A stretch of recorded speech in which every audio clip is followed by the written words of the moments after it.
Here's something I'm thinking about on my walk on a beautiful fall day. Not the most exciting thing, maybe, for some. It's policy. Boy, that word's used a lot.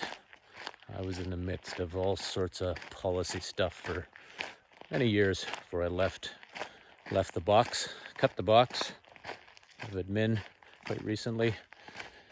I've been thinking about policy, and if I look on the Google machine for a definition, it's essentially a course of action, a proposal for action is what a policy is supposed to be.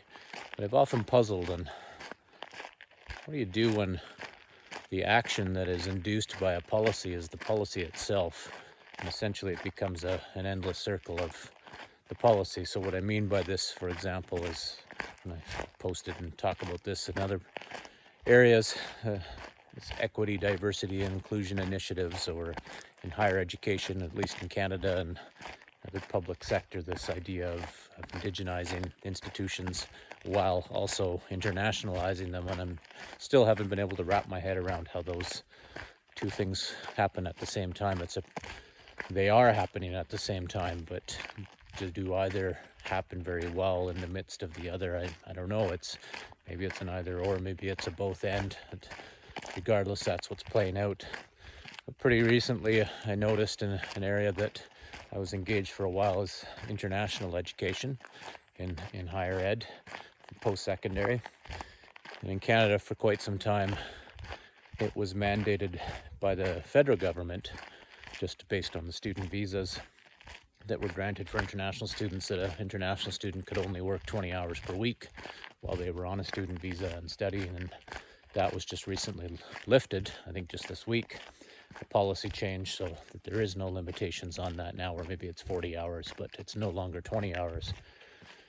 And I certainly wonder and I ponder the longer term impacts of that, as I've heard no shortage of stories of predatory hiring practices and otherwise. Lots of good examples too. It's not all bad, but certainly of some shady, interesting practices where power over certainly enters the situation, and an employer's working on in a certain way with a international student who could potentially lose their visa and have to return home after significant costs.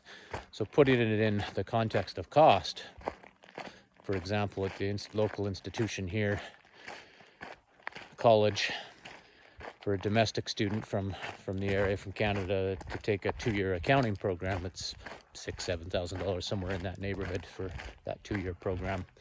For an international student, same program, same instructor, same classroom, same institution, it's almost $30,000. And it's a pretty wide gap between those two. So now my prediction is, and I could be proven wildly wrong on this, that there has been some challenges identified for the mental health of international students and the pressures they're under, many of them because of the cost, financial implications. There's been an assumption in the past, I think, for many, that a lot of international students arrive in Canada with a wealth of resources and are able to have no problem paying for those higher tuitions.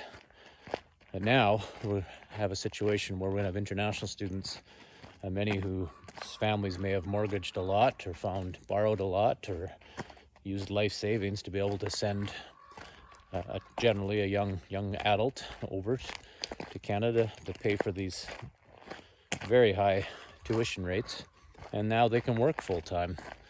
And the reason that the federal government put this in place is because the logic is that our workforce desperately needs more people into the workforce.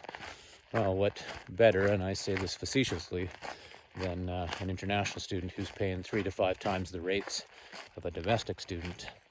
It's a curious thing, this policy piece, and how sometimes policy, which is supposed to be a course of action, may have some pretty wide-reaching unintended consequences that weren't fully thought through, because we formed this policy to deal with this issue, but not with that issue, and that issue is the one that surfaces in a couple of years.